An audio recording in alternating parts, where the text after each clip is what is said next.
Hello all, this is Buttress, the host of Phenomenology Club, here with a free audio reading of Martin Heidegger's 1954 essay, The Question Concerning Technology. I did this reading to a live audience of Phenomenology Club members last night, and as such, there are some room noises, there's some awful pronunciation, and there's also some comments I made to the group, but that's what happens when the reading's live, and hey, you know what? It's free. I also did the reading over binaural beats because I find that to be incredibly comical. If you want to be a part of our discussion and a part of our club, please join our Patreon. It's only $1. We are meeting tonight to discuss this text and continuing our reading series. We also have a podcast series that we stream every Sunday night together as a group. Sunday evenings, again, it's only $1. Join the Patreon at patreon.com/Phenomenology Club. And without further ado, enjoy the reading.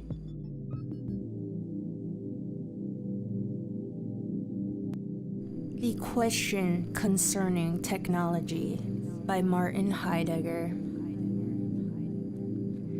In what follows, we shall be questioning concerning technology.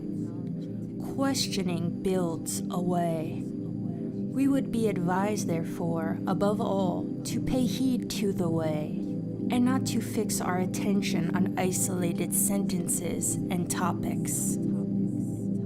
The way is a way of thinking. All ways of thinking, more or less perceptibly, lead through language in a manner that is extraordinary. We shall be questioning concerning technology, and in so doing, we should like to prepare a free relationship to it. The relationship will be free if it opens our human existence to the essence of technology. When we can respond to this essence, we shall be able to experience the technological within its own bounds. Technology is not equivalent to the essence of technology. When we are seeking the essence of tree, we have to become aware that that which pervades every tree as tree is not itself a tree that can be encountered among all the other trees.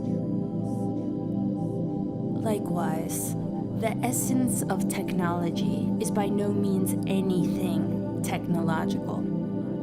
Thus, we shall never experience our relationship to the essence of technology so long as we merely conceive and push forward the technological, put up with it, or evade it. Everywhere we remain unfree and chained to technology, whether we passionately affirm or deny it. But we are delivered over to it in the worst possible way when we regard it as something neutral. For this conception of it, to which today we particularly like to do homage, makes us utterly blind to the essence of technology. According to ancient doctrine, the essence of a thing is considered to be what the thing is. We ask the question concerning technology when we ask what it is. Everyone knows the two statements that answer our question. One says, technology is a means to an end. The other says, technology is a human activity. The two definitions of technology belong together. For to posit ends and procure and utilize the means to them is a human activity. The manufacture and utilization of equipment, tools, and machines, the manufactured and used things themselves, and the needs and ends that they serve all belong to what technology is. The whole complex of these contrivances is technology. Technology itself is a contrivance, or in Latin, an instrumentum. The current conception of technology, according to which it is a means and a human activity, can therefore be called the instrumental and anthropological definition of technology. Who would ever deny that it is correct? It is in obvious conformity with what we are envisioning when we talk about technology. The instrumental definition of technology is indeed so uncannily correct that it even holds for modern technology, of which, in other respects, we maintain with some justification that it is, in contrast to the older handwork technology, something completely different and therefore new. Even the power plant with its turbines and generators is a man-made means to an end established by man. Even the jet aircraft and the high-frequency apparatus are means to ends. A radar station is of course less simple than a weather vane. To be sure, the construction of a high-frequency apparatus requires the interlocking of various processes of technical industrial production. And certainly, a sawmill in a secluded valley of the Black Forest is a primitive means compared with the hydroelectric plant in the Rhine River. But this much remains correct. Modern technology, too, is a means to an end. That is why the instrumental conception of technology conditions every attempt to bring man into the right relation to technology. Everything depends on our manipulating technology in the proper manner as a means. We will, as we say, get technology spiritually in hand. We will master it. The will to mastery becomes all the more urgent the more technology threatens to slip from human control. But suppose now that technology were no mere means, how would it stand with the will to master it? Yet we said, did we not, that the instrumental definition of technology is correct? To be sure. The correct always fixes upon something pertinent in whatever is under consideration. However, in order to be correct, this fixing by no means needs to uncover the thing in question in its essence. Only at the point where such an uncovering happens does the true come to pass. For that reason, the merely correct is not yet the true. Only the true brings us into a free relationship with that which concerns us from out of its essence. Accordingly, the correct instrumental definition of technology still does not show us technology's essence. In order that we may arrive at this, or at least come close to it, we must seek the true by way of the correct. We must ask, what is the instrumental itself? Within what do such things as means and end belong? A means is that whereby something is effected and thus attained. Whatever has an effect as its consequence is called a cause. But not only that by means of which something else is effected is a cause. The end in keeping with which the kind of means to be used is determined is also considered a cause. Wherever ends are pursued and means are employed, wherever instrumentality reigns, there reigns causality. For centuries, philosophy has taught that there are 4 causes. Number 1, the causa materialis, the material, the matter out of which, for example, a silver chalice is made. Number 2, the causa formalis, the form, the shape into which the material enters. Number 3, the causa finalis, the end. For example, The sacrificial rite in relation to which the chalice required is determined as to its form and master. Number 4, the causal officians, which brings about the effect that is the finished, actual chalice, in this instance, the silversmith. What technology is, when represented as a means, discloses itself when we trace instrumentality back to fourfold causality.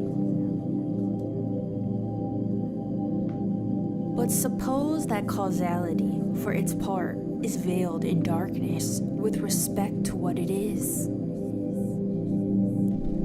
Certainly, for centuries, we have acted as through the doctrine of the four causes had fallen from heaven as a truth as clear as daylight.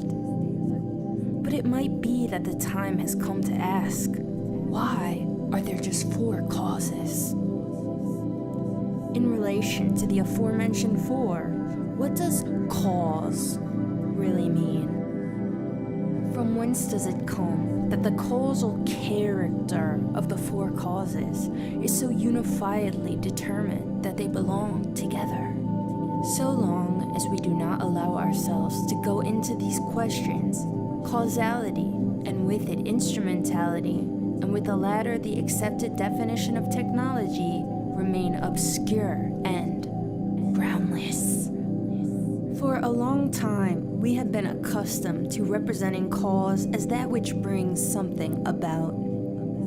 In this connection, to bring about means to obtain results, effects. The causa officians, but one among the four causes, sets the standard for all causality. This goes so far that we no longer even count the causa finalis, telic finality, as causality. Causa, casus, belongs to the verb cadere, to fall, and means that which brings it about that something falls out as a result in such and such a way. The doctrine of the four causes goes back to Aristotle, but everything that later ages seek in Greek thought under the conception and rubric causality, in the realm of Greek thought and for Greek thought per se, has simply nothing at all to do with bringing about and effecting. What we call cause, or zaka, and the Romans call causa, is called aition by the Greeks, that to which something else is indebted. Das, was ein anderes verschuldet. The four causes are the ways, all belonging at once to each other, of being responsible for something else. An example can clarify this. Silver is that out of which the silver chalice is made. As this matter, heile, it is co-responsible for the chalice. The chalice is indebted to, i.e., owes thanks to, the silver for that out of which it consists. But the sacrificial vessel is indebted not only to the silver. As a chalice, that which is indebted to the silver appears in the aspect of a chalice and not in that of a brooch or a ring. Thus, the sacrificial vessel is at the same time indebted to the aspect, aidos, of chaliceness. Both the silver into which the aspect is admitted as chalice and the aspect in which the silver appears are in their respective ways co-responsible for the sacrificial vessel. But there remains yet a third that is above all responsible for the sacrificial vessel. It is that which in advance confines the chalice within the realm of consecration and bestowal. Through this, the chalice is circumscribed as sacrificial vessel. Circumscribing gives bounds to the thing. With the bounds, the thing does not stop. Rather, from out of them it begins to be what, after production, it will be. That which gives bounds, that which completes, in this sense, is called in Greek telos, which is all too often translated as aim or purpose, and so misinterpreted. The telos is responsible for what is matter and for what is aspect are together co-responsible for the sacrificial vessel. Finally, there is a fourth participant in the responsibility for the finished sacrificial vessels lying before us ready for use, i.e., the silversmith. But not at all because he, in working, brings about the finished sacrificial chalice as if it were the effect of a making. The silversmith is not a causa officians. The Aristotelian doctrine neither knows the cause that is named by this term, nor uses a Greek word that would correspond to it. The silversmith considers carefully and gathers together the three aforementioned ways of being responsible and indebted. To consider carefully, überlegen, is in Greek legein, logos. Legein is rooted in apophanestai, to bring forward into appearance. The silversmith is co-responsible as that from whence the sacrificial vessels, bringing forth and resting in self, take and retain their first departure. The three previously mentioned ways of being responsible owe thanks to the pondering of the silversmith for the that and the how of their coming into appearance and into play for the production of the sacrificial vessel. Thus, four ways of being responsible hold sway in the sacrificial vessel that lies ready before us. They differ from one another, yet they belong together. What unites them from the beginning? In what does this playing in unison of the four ways of being responsible play? What is the source of the unity of the four causes? What, after all, does this owing and being responsible mean, thought as the Greeks thought it? Today, we are too easily inclined either to understand being responsible and being indebted moralistically as a lapse, or else to construe them in terms of affecting. In either case, we bar to ourselves the way to the primal meaning of that which is later called causality. So long as this way is not opened up to us, we shall also fail to see what instrumentality, which is based on causality, actually is. In order to guard against such misinterpretations of being responsible and being indebted, let us clarify the four ways of being responsible in terms of that for which they are responsible. According to our example, they are responsible for the silver chalices lying ready before us as a sacrificial vessel. Lying before and lying ready, hypokaistai, characterize the presencing of something that presences. The four ways of being responsible bring something into appearance. They let it come forth into presencing, anwesen. They set it free to that place and so start it on its way, namely, into its complete arrival. The principal characteristic of being responsible is this starting something on its way into arrival. It is in the sense of such a starting something on its way into arrival that being responsible is an occasioning or an inducing to go forward. Veranlassen.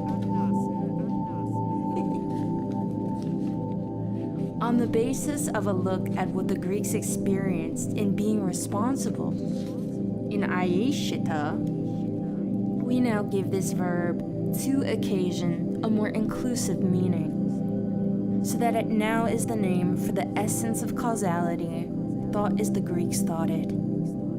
The common and narrower meaning of occasion, in contrast, is nothing more than striking against and releasing, and means a kind of secondary cause within the whole of causality.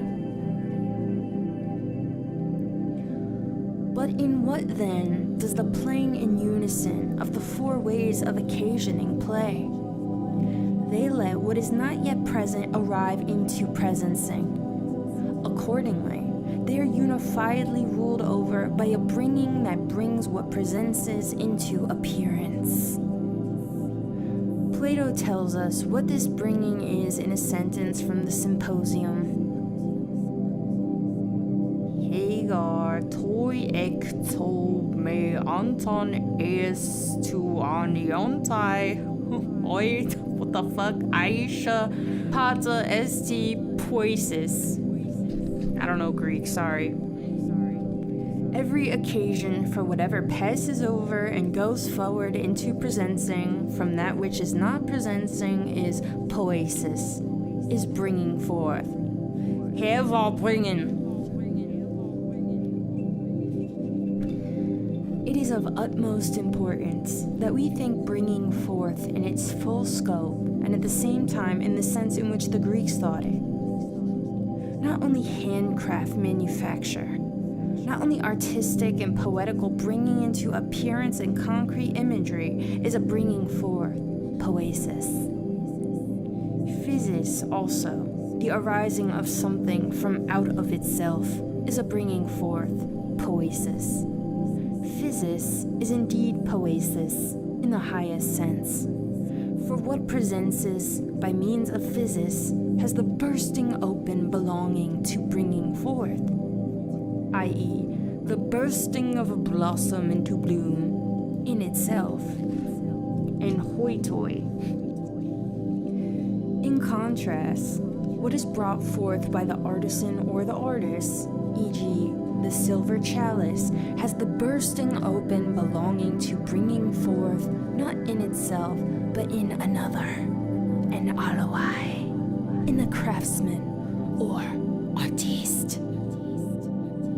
The modes of occasioning, the four causes, are at play then within bringing forth. Through bringing forth, the growing things of nature, as well as whatever is completed through the crafts and the arts, come at any given time to their appearance. But how does bringing forth happen, be it in nature or in handwork and art? What is the bringing forth in which the fourfold ways of occasioning plays? Occasioning has to do with the presencing, anwesen, of that which at any given time comes to appearance in bringing forth. Bringing forth brings hither out of concealment, forth unto unconcealment. Bringing forth comes to pass only insofar as something concealed comes into unconcealment. This coming rests and moves freely within what we call revealing, das Entbergen. The Greeks have the word aletheia for revealing. The Romans translate this with veritas. We say truth and usually understand it as the correctness of an idea. But where have we strayed to? We are questioning concerning technology, and we have arrived now at aletheia, at revealing. What has the essence of technology to do with revealing? The answer? Everything. For every bringing forth is grounded in revealing. Bringing forth, indeed, gathers within itself the four modes of occasioning, causality, and rules them throughout. Within its domain belong end and means, belongs instrumentality. instrumentality is considered to be the fundamental characteristic of technology. If we inquire step by step into what technology, represented as means, actually is, then we shall arrive at revealing. The possibility of all productive manufacturing lies in revealing. Technology is therefore no mere means. Technology is a way of revealing. If we give heed to this, then another whole realm for the essence of technology will open itself up to us. It is the realm of revealing, i.e., of truth. This prospect strikes us as strange. Indeed, it should do so as persistently as possible and with so much urgency that we will finally take seriously the simple question of what the name technology means.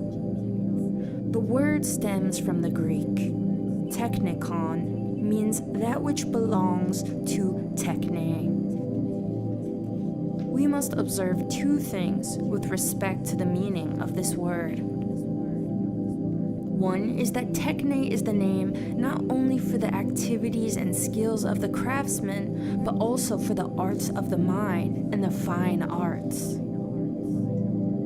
Techne belongs to bringing forth, to poesis. It is something poetic.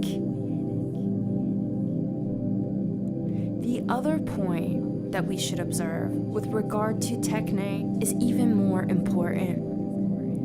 From earliest times until Plato, the word techne is linked with the word episteme. Both words are names for knowing in the widest sense. They mean to be entirely at home in something, to understand and be expert in it. Such knowing provides an opening up. As an opening up, it is a revealing. Aristotle, in a discussion of special importance in Nicomachean Ethics, Book 6, Chapters 3 and 4, distinguishes between episteme and techne, and indeed with respect to what and how they reveal.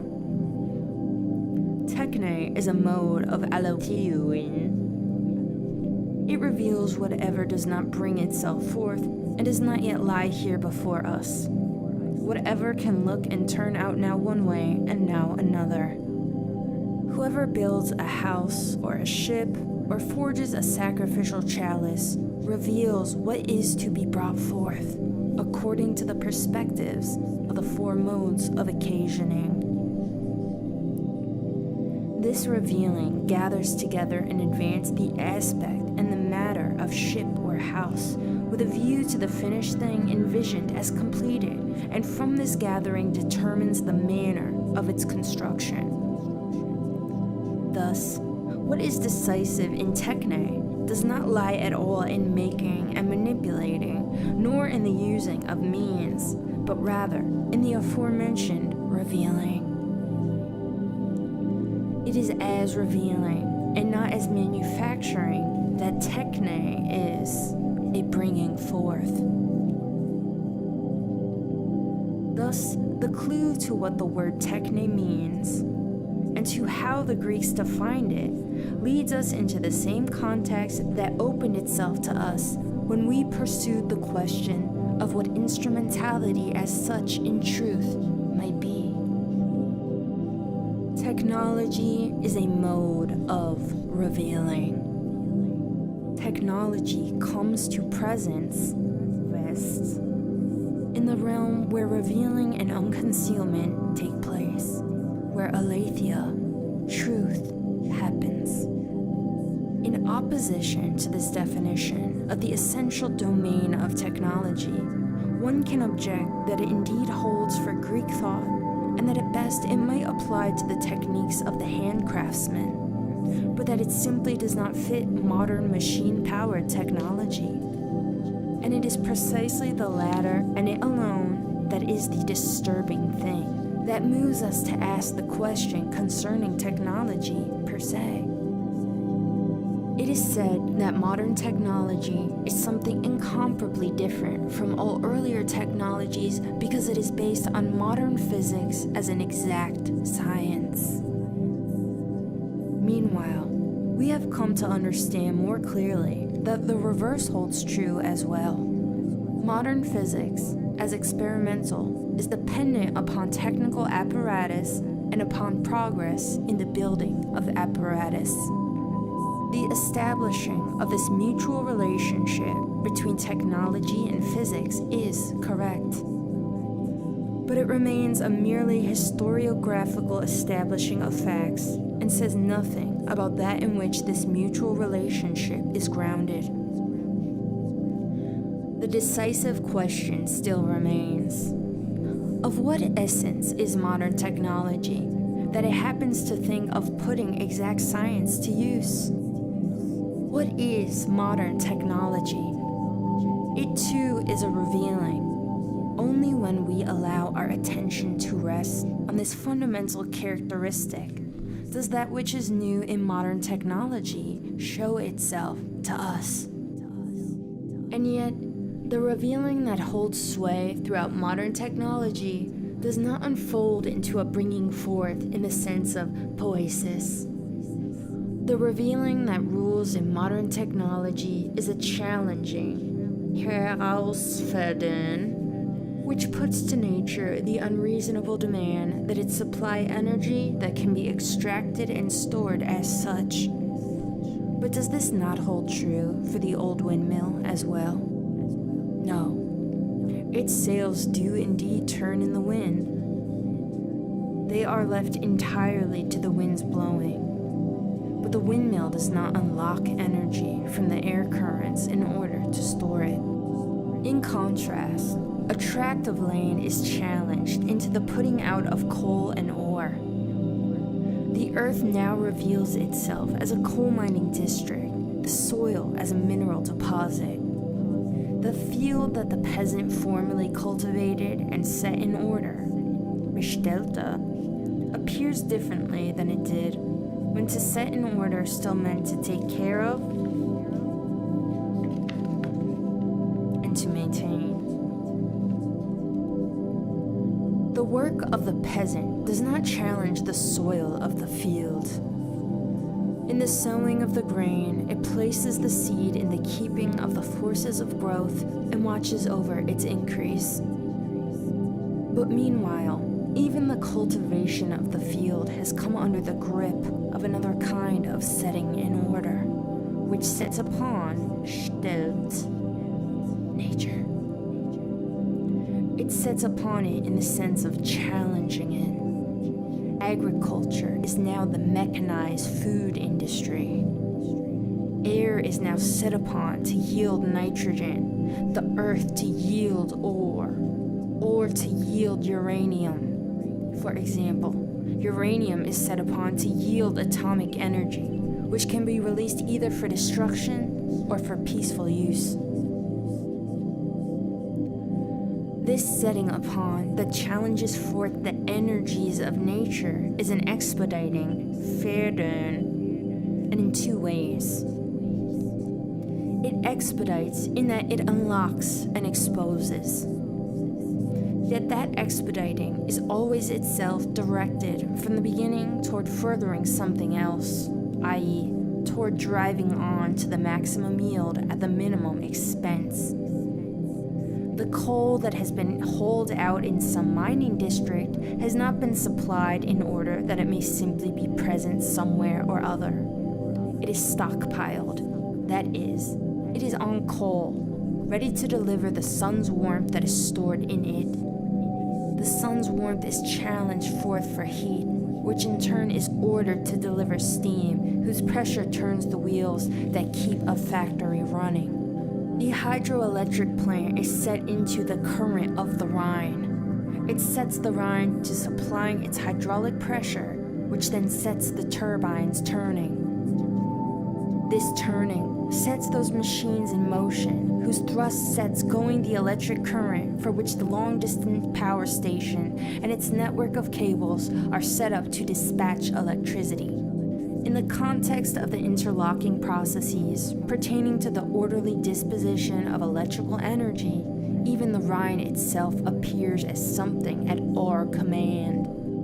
The hydroelectric plant is not built into the Rhine River, as was the old wooden bridge that joined bank with bank for hundreds of years. Rather, the river is dammed up into the power plant. What the river is now, namely, a water power supplier, derives from out of the essence of the power station. In order that we may even remotely consider the monstrousness that reigns here, let us ponder for a moment the contrast that speaks out of the two titles, the Rhine, as dammed up into the power works, and the Rhine, as uttered out of the artwork, in Hölderlin's hymn by that name. But it will be replied, the Rhine is still a river in the landscape, is it not? Perhaps, but how?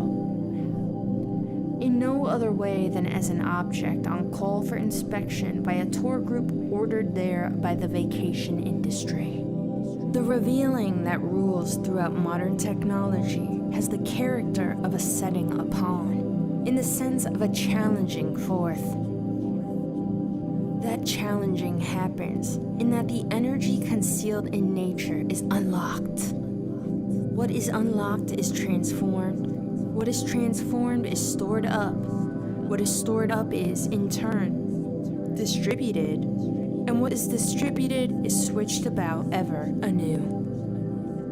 Unlocking, transforming, storing, distributing, and switching about are ways of revealing. But the revealing never simply comes to an end. Neither does it run off into the indeterminate. The revealing reveals to itself its own manifoldly interlocking paths through regulating their course. This regulating itself is, for its part, everywhere secured. Regulating and securing even become the chief characteristics of the challenging revealing. What kind of unconcealment is it, then, that is peculiar to that which comes to stand forth through the setting upon that challenges? Everywhere, everything is ordered to stand by, to be immediately at hand, indeed to stand there just so that it may be on call for a further ordering. Whatever is ordered about in this way has its own standing. We call it the standing reserve, Bestand. The word expresses here something more, and something more essential than mere stock. The name standing reserve assumes the rank of an inclusive rubric. It designates nothing less than the way in which everything presents is that is wrought upon by the challenging revealing. Whatever stands by in the sense of standing reserve no longer stands over against us as objects. Yet an airliner that stands on the runway is surely an object. Certainly. We can represent the machine so. But then it conceals itself as to what and how it is. Revealed, it stands on the taxi strip only as standing reserve, inasmuch as it is ordered to ensure the possibility of transportation. For this it must be in its whole structure and in every one of its constituent parts, on call for duty, i.e., ready for takeoff. Here it would be appropriate to discuss Hegel's definition of the machine as an autonomous tool. When applied to the tools of the craftsman, his characterization is correct. Characterized in this way, however, the machine is not far at all from out of the essence of technology within which it belongs. Seen in terms of the standing reserve, the machine is completely unautonomous, for it has its standing only from the ordering of the orderable. The fact that now, wherever we try to point to modern technology as the challenging revealing, the words setting upon, ordering, standing reserve obtrude and accumulate in a dry, monotonous, and therefore oppressive way, has its basis in what is now coming to utterance. Who accomplishes the challenging setting upon through which what we call the real is revealed as standing reserve? Obviously, man. To what extent is man capable of such a revealing? Man can indeed conceive, fashion, and carry through this or that in one way or another. But man does not have control over unconcealment itself, in which at any given time the real shows itself or withdraws. The fact that the real has been showing itself in the light of ideas ever since the time of Plato did not bring about. The thinker only responded to what addressed itself to him. Only to the extent that man for his part is already challenged to exploit the energies of nature can this ordering revealing happen. If man is challenged, ordered to do this, then does not man himself belong even more originally than nature within the standing reserve? The current talk about human resources, about the supply of patients for a clinic, gives evidence of this. The forester who, in the wood, measures the felled timber and to all appearances walks the same forest path in the same way as did his grandfather, is today commanded by profit-making in the lumber industry, whether he knows it or not. He is made subordinate to the orderability of cellulose, for which its part is challenged forth by the need for paper, which is then delivered to newspapers and illustrated magazines. The latter, in their turn, set public opinion to swallowing what is printed, so that a set configuration of opinion becomes available on demand. Yet precisely because man is challenged more originally than are the energies of nature, i.e., into the process of ordering, he never is transformed into mere standing reserve.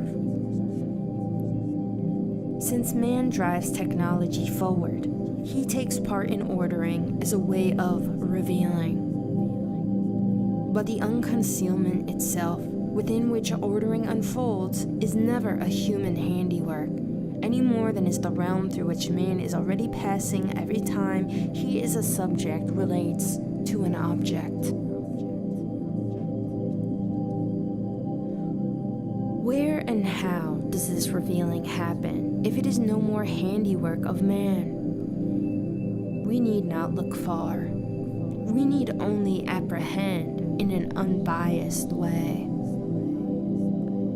That which has already claimed man and has done so decisively that he can only be man at any given time as the one so claimed. Whatever man opens his eyes and ears, unlocks his heart, and gives himself over to meditating and striving, shaping and working, and treating and thanking, he finds himself everywhere already brought into the unconcealed. The unconcealment of the unconcealed has already come to pass whenever it calls man forth into the modes of revealing allotted to him. When man, in his way, from within unconcealment reveals that which presents, he merely responds to the call of unconcealment even when he contradicts it. Thus, when man, investigating, observing, ensnares nature as an area of his own conceiving, he has already been claimed by a way of revealing that challenges him to approach nature as an object of research, until even the object disappears into the objectlessness of standing reserve. Modern technology as an ordering revealing is, then, no merely human doing. Therefore, we must take that challenging that sets upon man to order the real as standing reserve in accordance with the way in which it shows itself. That challenging gathers man into ordering. This gathering concentrates man upon ordering the real as standing reserve. That which primordially unfolds the mountains into mountain ranges and courses through them in their folded togetherness is the gathering that we call Gebirg, mountain chain. That original gathering from which unfold the ways in which we have feelings of one kind or another we name Gemüts, disposition. We now name that challenging claim which gathers man thither to order the self-revealing as standing reserve, Gestell, in framing. We dare to use this word in a sense that has been thoroughly unfamiliar up to now. According to ordinary usage, the word Gestell, frame, means some kind of apparatus, e.g., a book rack. What the fuck is a book rack? Gestell is also the name for a skeleton, and the employment of the word Gestell in framing that is now required of us seems equally eerie, not to speak of the arbitrariness with which words of a mature language are thus misused. Can anything be more strange? Surely not. Yet this strangeness is an old usage of thinking. And indeed, thinkers accord with this usage precisely at the point where it is a matter of thinking that which is highest. We, late-born, are no longer in a position to appreciate the significance of Plato's daring to use the word aidos for that which in everything and in each particular thing endures as present. For aidos, in the common speech, meant the outward aspect, Ansicht, that a visible thing offers to the physical eye. Plato exacts of this word, however, something utterly extraordinary. That it name what precisely is not and never will be perceivable with physical eyes. But even this is by no means the full extent of what is extraordinary here. For idea names not only the non-sensuous aspect of what is physically visible. Aspect, idea, names and is also that which constitutes the essence in the audible, the tasteable, the tactile in everything that is in any way accessible.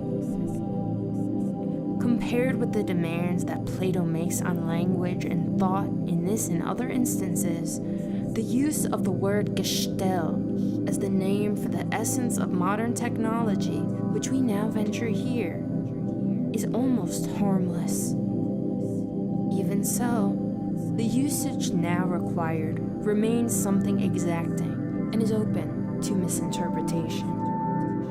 Inframing means the gathering together of that setting upon which sets upon man, i.e., challenges him forth to reveal the real in the mode of ordering as standing reserve. Inframing means that way of revealing which holds sway in the essence of modern technology and which is itself nothing technological.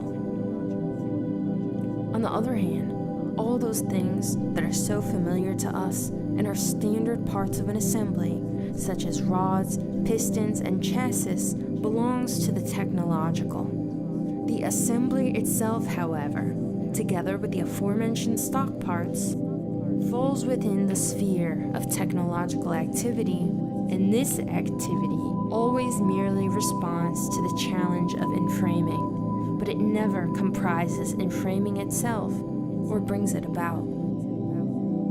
The word stellen, to set upon, in the name Gestell, in framing, not only means challenging.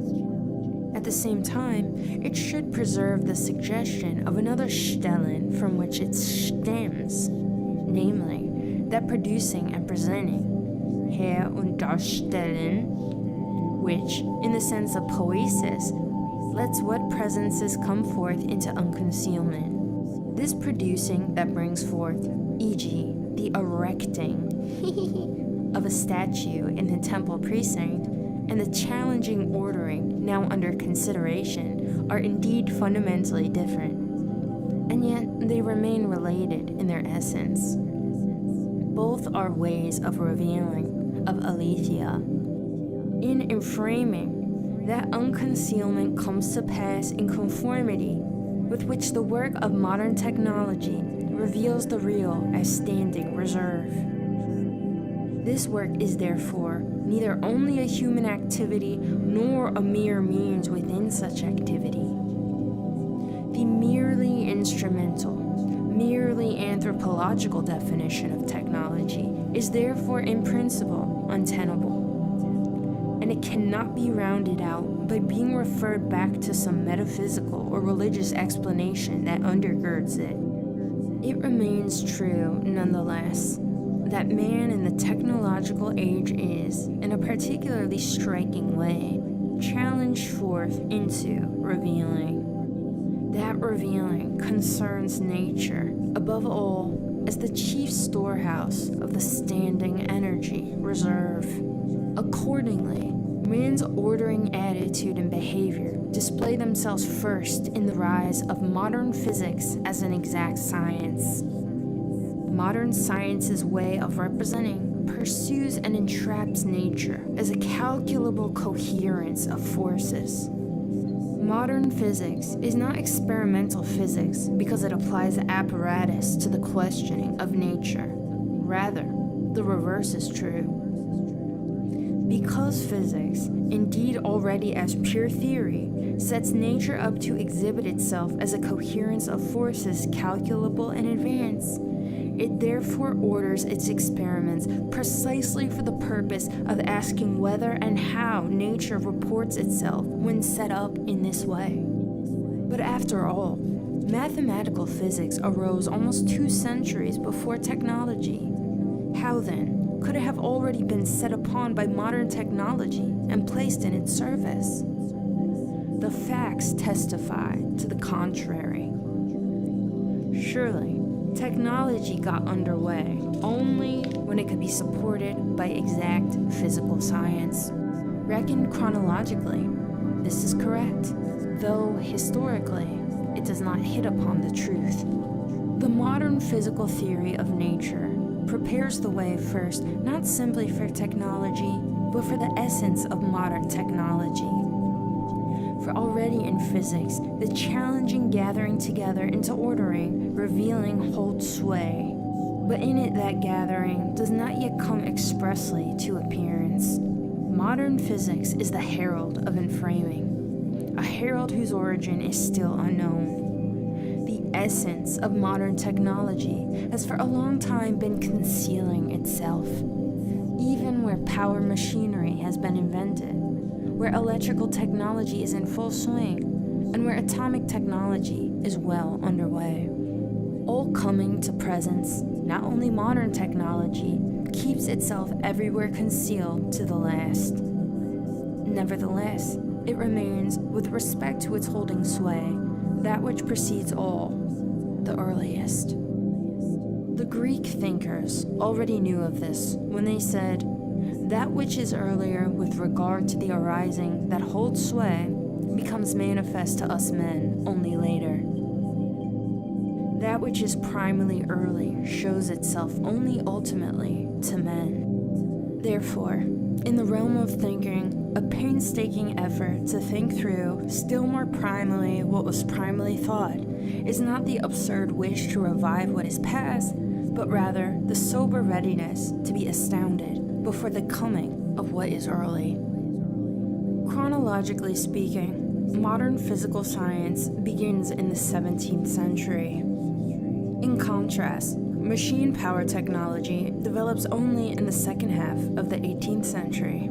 But modern technology, which for chronological reckoning is the later, is, from the point of view of the essence holding sway within it, the historically earlier.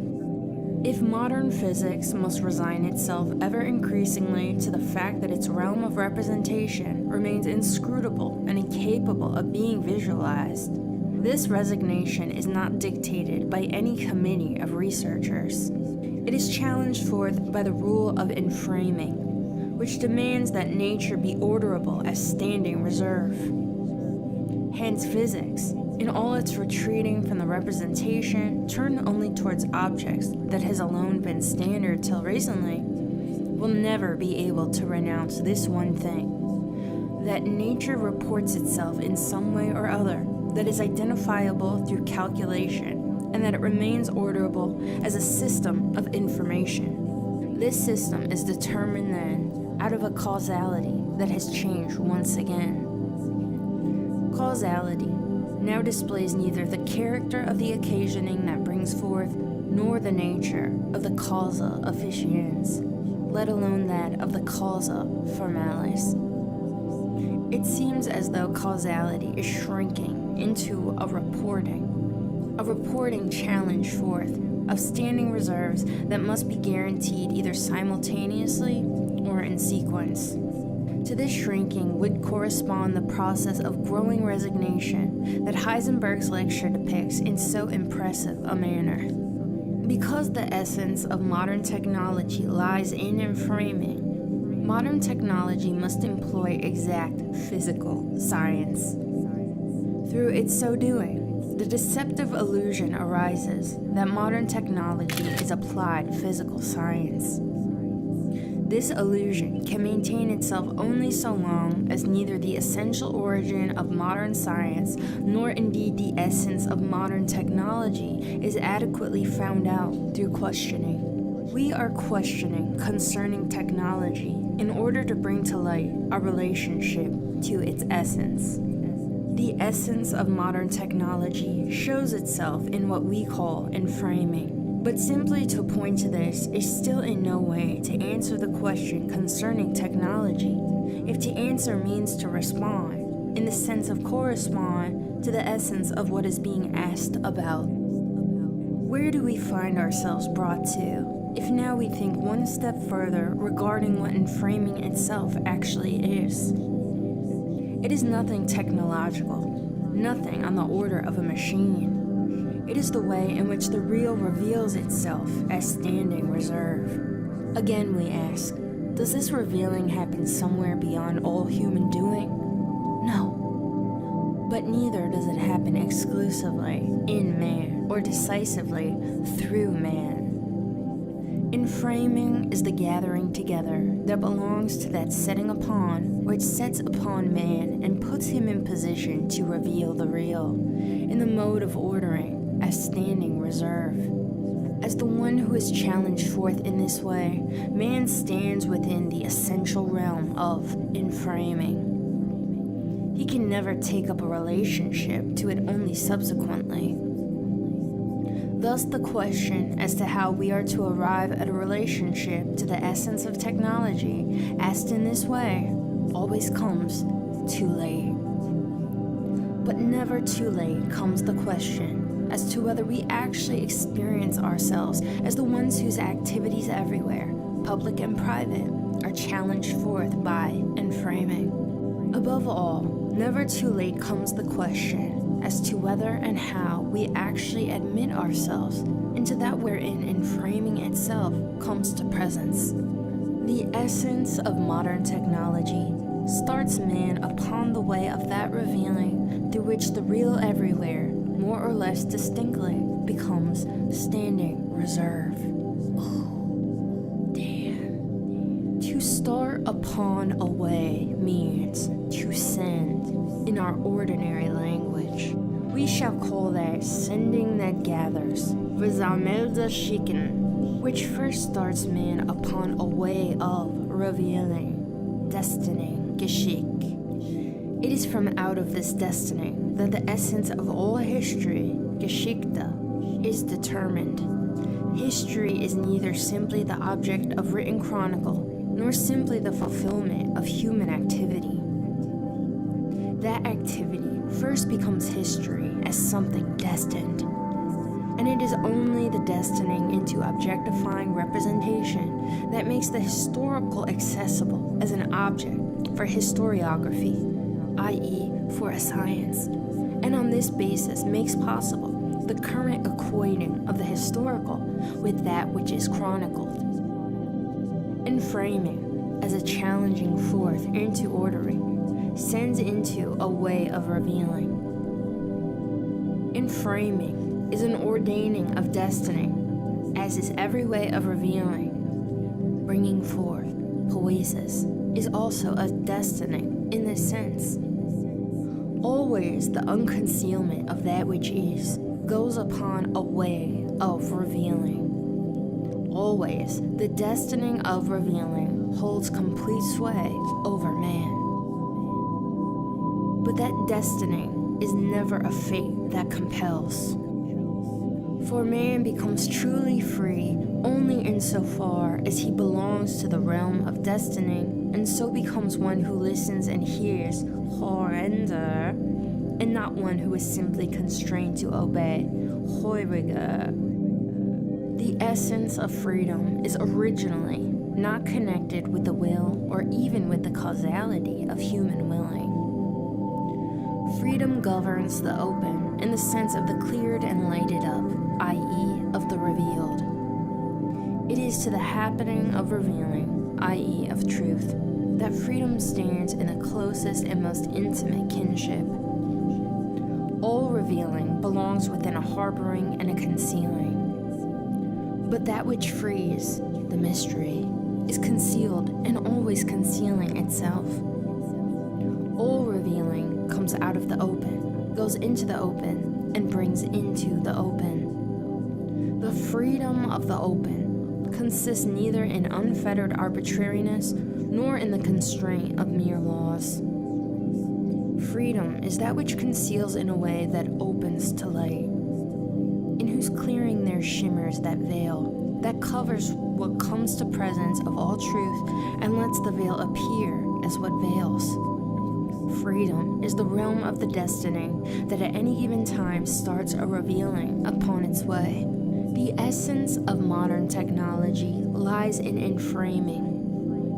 Inframing belongs within the destiny of revealing. These sentences express something different from the talk that we hear more frequently, to the effect that technology is the fate of our age, where fate means the inevitableness of an unalterable course. But when we consider the essence of technology, then we experience inframing as a destiny of revealing. In this way, we are already sojourning within the open space of destiny, a destiny that in no way confines us to a stultified compulsion to push on blindly with technology, or what comes to the same thing, to rebel helplessly against it and curse it as the work of the devil.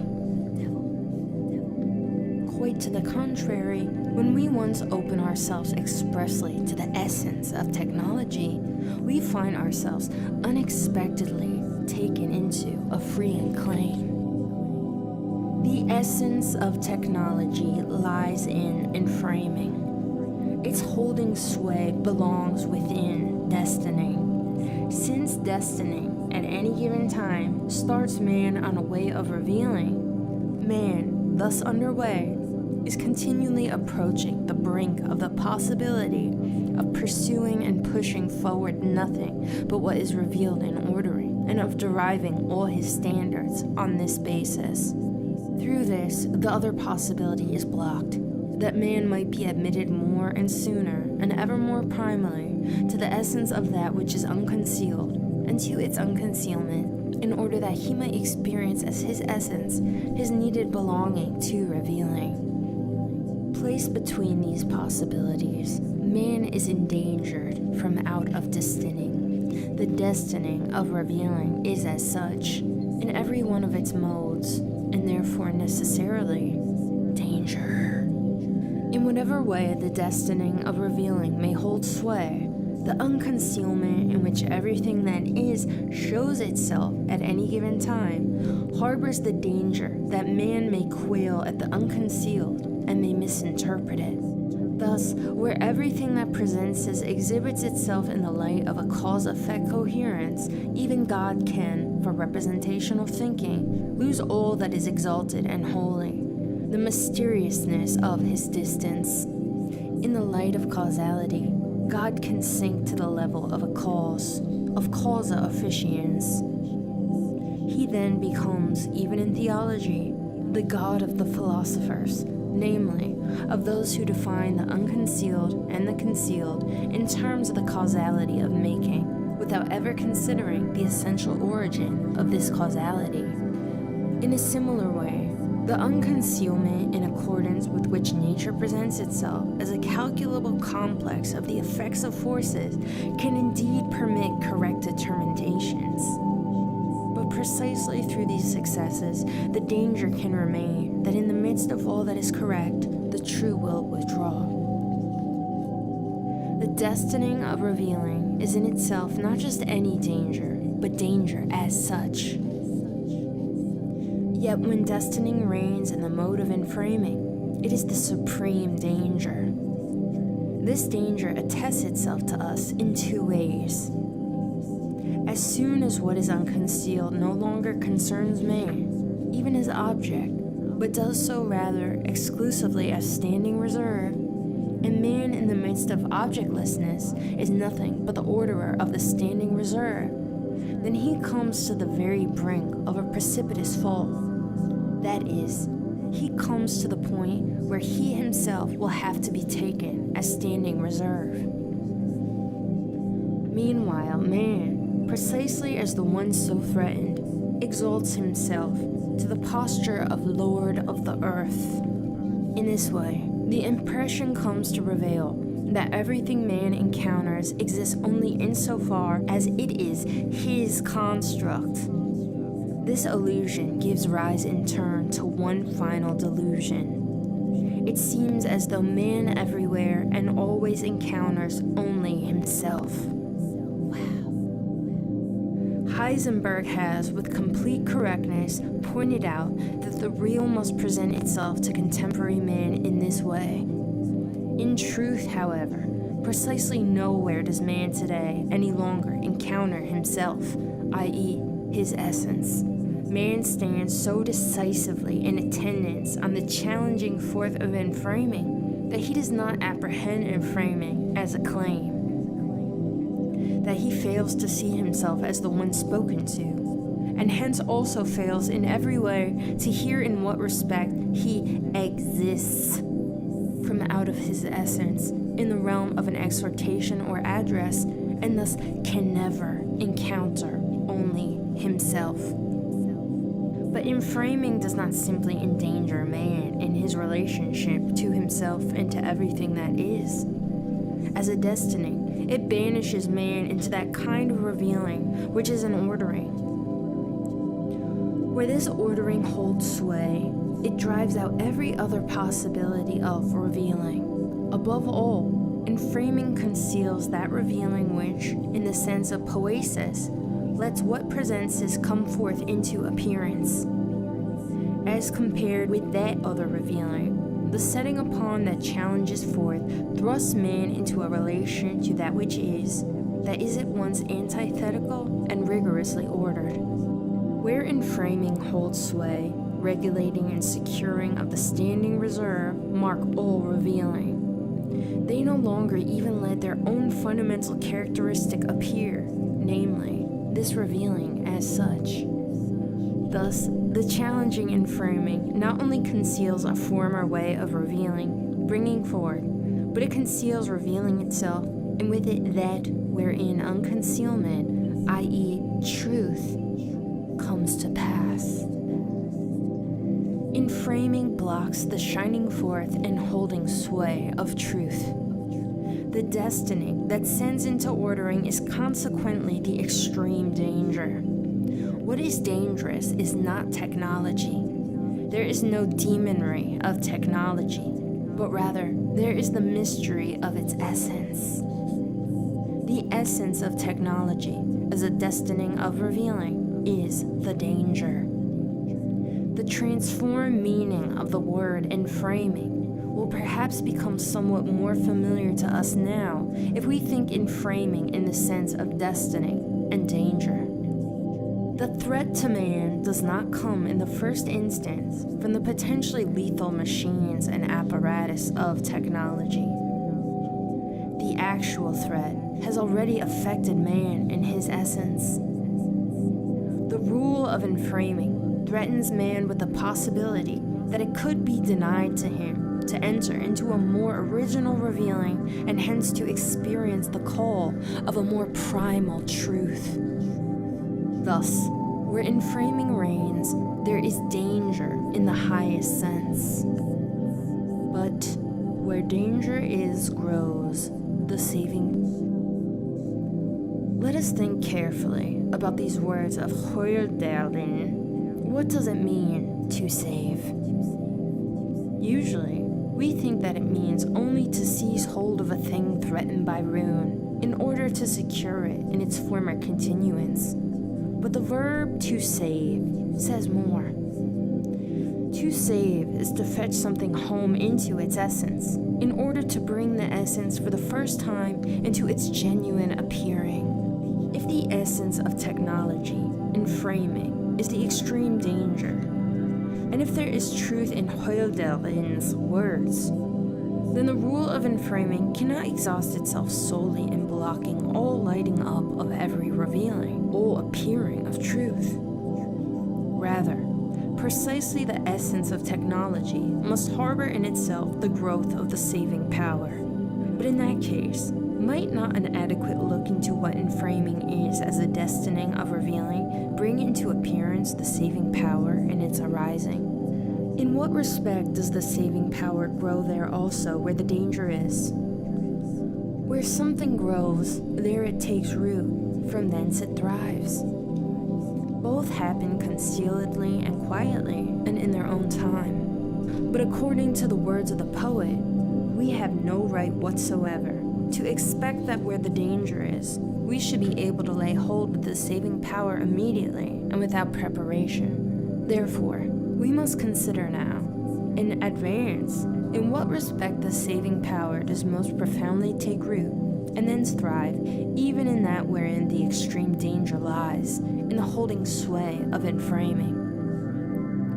In order to consider this, it is necessary, as a last step upon our way, to look with yet clearer eyes into the danger. Accordingly, we must once more question concerning technology, for we have said that in technology's essence roots and thrives the saving power. But how shall we behold the saving power in the essence of technology, so long as we do not consider in what sense of essence it is that in me is actually the essence of technology? Thus far, we have understood essence in its current meaning. In the academic language of philosophy, essence means what something is. In Latin, quid quidditas, whatness, provides the answer to the question concerning essence. For example, what pertains to all kinds of trees, oaks, beeches, birches, firs, is the same treeness. Under this inclusive genus, the universal, fall all real and possible trees. Is then the essence of technology, enframing, the common genus for everything technological? If that were the case, then the steam turbine, the radio transmitter, and the cyclotron would each be an enframing. But the word enframing does not mean here a tool or any kind of apparatus. Still less does it mean the general concept of such resources. The machines and apparatus are no more cases and kinds of enframing than are the man at the switchboard and the engineer in the drafting room. Each of these in its own way indeed belongs as stock part, available resource, or executor within enframing. But enframing is never the essence of technology in the sense of a genus. Enframing is a way of revealing, having the character of destiny, namely, the way that challenges forth. The revealing that brings forth, poestis, is also a way that has the character of destiny. But these ways are not kinds that, arrayed beside one another, fall under the concept of revealing. Revealing is that destining which, ever suddenly and inexplicably to all thinking, apportions itself into the revealing that brings forth and that also challenges, and which allots itself to man. The challenging revealing has its origin as a destiny in bringing forth, but at the same time in framing, in a way characteristic of a destiny, blocks poiesis. Thus, in framing as a destiny of revealing is indeed the essence of technology, but never in the sense of genus and essentia. If we pay heed to this, something astounding strikes us. It is technology itself that makes the demand on us to think in another way what is usually understood by essence. But in what way? If we speak of the essence of a house and the essence of a state, we do not mean a generic type. Rather, we mean the ways in which house and state hold sway, administer themselves, develop and decay, the way in which they essence, Wesen. Johann Peter Hebel, in a poem, Ghost on Kandara Street, for which Goethe had a special fondness, uses the old word die Weißerei. It means the city hall, inasmuch as there the life of the community gathers and village existence is constantly in play, i.e., comes to presence. It is from the verb wesen that the noun is derived. Wesen, understood as a verb, is the same as wären, to last or endure, not only in terms of meaning, but also in terms of the phonetic formation of the word. Socrates and Plato already think the essence of something as what essence is, what comes to presence in the sense of what endures. But they think what endures as what remains permanently. Das Fortwährende, and they find what endures permanently in what, as that which remains, tenaciously persists throughout all that happens. That which remains, they discover, in turn, in the aspect Aussehen, eidos, idea, for example, the idea house. The idea house displays what anything is that is fashioned as a house. Particular, real, and possible houses, in contrast, are changing and transitory derivatives of the idea and thus belong to what does not endure. But it can never in any way be established that enduring is based solely on what Plato thinks as idea and Aristotle thinks as tutai and einai. Fucking Aristotle. I don't know, dude. That which any particular thing has always been. Or what metaphysics in its most varied interpretation thinks as essentia.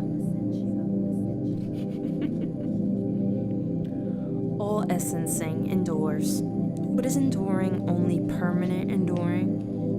Does the essence of technology endure in the sense of the permanent enduring of an idea that hovers over everything technological, thus making it seem that by technology we mean some mythological abstraction?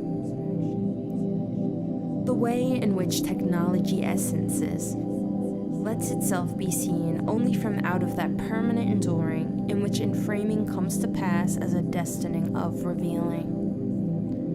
Goethe once uses the mysterious word fortgewähren to grant permanently in place of fortwähren to endure permanently. He hears währen to endure and gewähren to grant in one unarticulated accord. And if we now ponder more carefully than we did before what it is that actually endures and perhaps alone endures, we may venture to say, only what is granted endures. That which endures primarily out of the earliest beginning is what grants. Jesus fucking Christ. As the essencing of technology, enframing is that which endures. Does enframing hold sway at all in the sense of granting? No doubt the question seems a horrendous blunder. For according to everything that has been said, enframing is, rather, a destining that gathers together into the revealing that challenges forth. Challenging is anything but a granting. So it seems, so long as we do not notice that the challenging forth into the ordering of the real as standing reserved still remains a destining that starts man upon a way of revealing. As this destining, the coming to presence of technology gives man entry into that which, of himself, he can neither invent nor in any way make. For there is no such thing as a man who, solely of himself, is only man. But if this destining and framing is the extreme danger, not only for man's coming to presence, but for all revealing as such, should this destining still be called a granting? Yes, most emphatically, if in this destining the saving power is said to grow. Every destining of revealing comes to pass from out of a granting, and as such a granting. For it is granting that first conveys to man that share in revealing which the coming to pass of revealing needs. As the one so needed and used, man is given to belong to the coming to pass of truth. The granting that sends in one way or another into revealing is as such the saving power. For the saving power lets man see and enter into the highest dignity of his essence. This dignity lies in keeping watch over the unconcealment, and with it, from the first, the concealment of all coming to presence on this earth. It is precisely in enframing, which threatens to sweep man away into ordering as the supposed single way of revealing, and so thrust man into the danger of the surrender of his free essence. It is precisely in this extreme danger that the innermost indestructible belongingness of man within granting may come to light, provided that we, for our part, begin to pay heed to the coming to presence of technology. Thus, the coming to presence of technology harbors in itself what we least suspect, the possible arising of the saving power. Everything, then, depends upon this, that we ponder this arising, and that, recollecting, we watch over it. How can this happen? Above all, through our catching sight of what comes to presence in technology, instead of merely staring at the technological. So long as we represent technology as an instrument, we remain held fast in the will to master it. We press on past the essence of technology. When, however, we ask how the instrumental comes to presence as a kind of causality, then we experience this coming to presence as the destining of a revealing.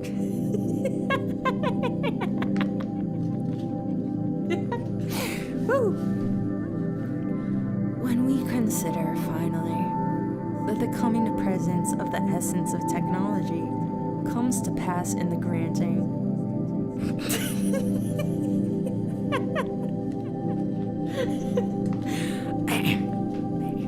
when we consider, finally, that the coming to presence of the essence of technology comes to pass in the granting that needs and uses man so that he may share in revealing, then the following becomes clear.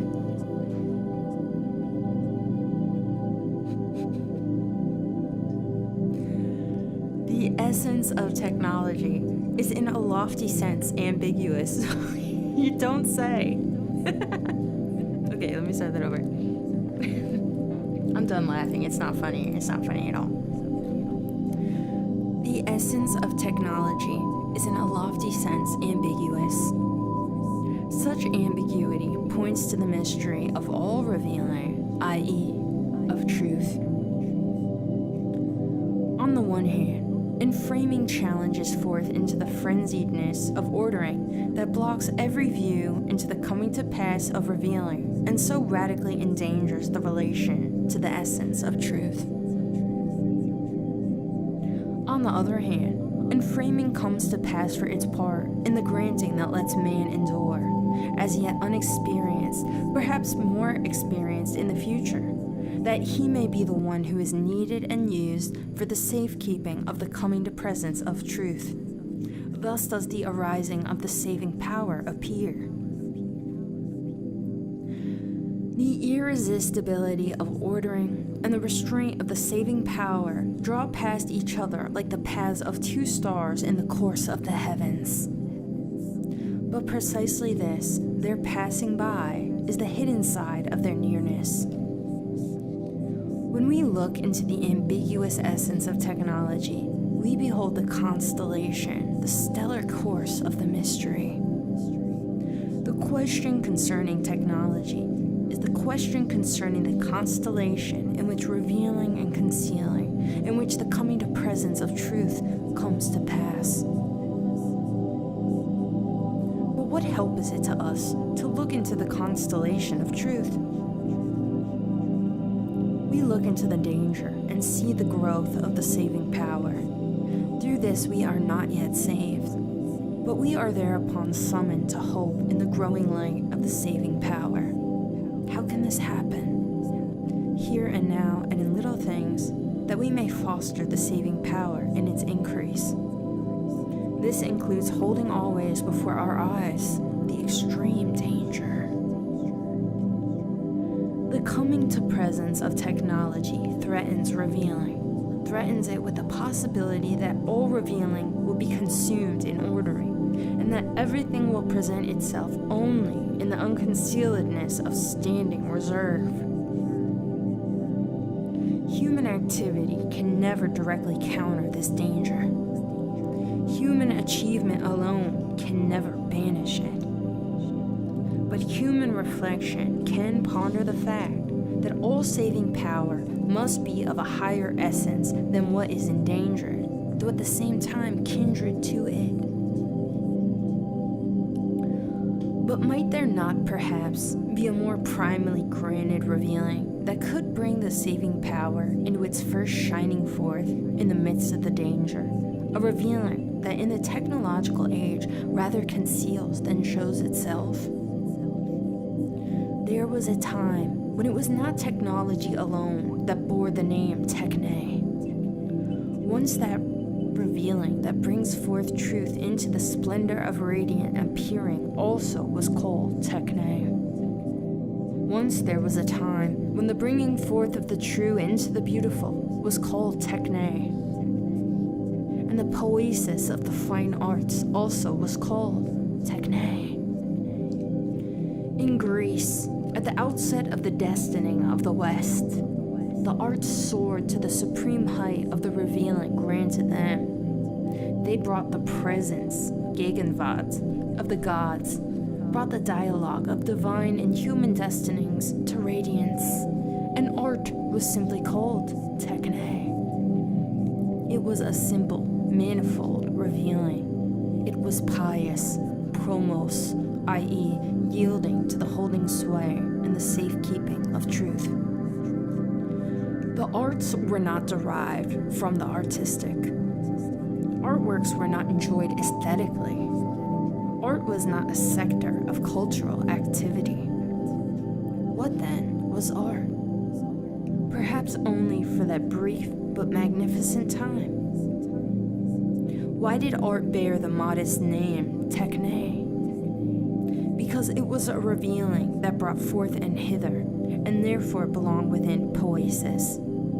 It was finally that revealing which holds complete sway in all the fine arts, in poetry, and in everything poetical that obtained poesis as its proper name. The same poet from whom we heard the words, "But where danger is grows, the saving power also," says to us, "Poetically dwells man upon this earth."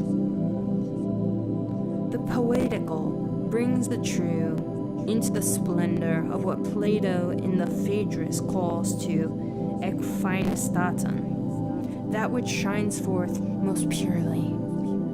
The poetical thoroughly pervades every art, every revealing of coming to presence into the beautiful. Could it be that the fine arts are called to poetic revealing? Could it be that revealing lays claim to the arts most primarily, so that they for their part may expressly foster the growth of the saving power, may awaken and found anew our look into that which grants and our trust in it? Whether art may be granted this highest possibility of its essence in the midst of the extreme danger, no one can tell.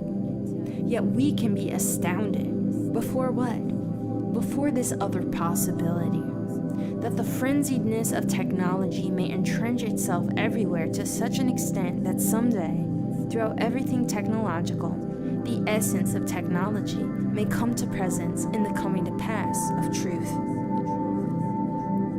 Because the essence of technology is nothing technological, essential reflection upon technology and decisive confrontation with it must happen in a realm that is, on the one hand, akin to the essence of technology, and on the other, fundamentally different from it. Such a realm is art. But certainly, only if reflection on art, for its part, does not shut its eyes to the constellation of truth after which we are questioning. Thus questioning, we bear witness to the crisis that in our sheer preoccupation with technology, we do not yet experience the coming to presence of technology. That in our sheer aesthetic-mindedness, we no longer guard and preserve the coming to presence of art. Yet, the more questioningly we ponder the essence of technology, the more mysterious the essence of art becomes. The closer we come to the danger, the more brightly do the ways into the saving power begin to shine, and the more questioning we become. For questioning is the piety of thought.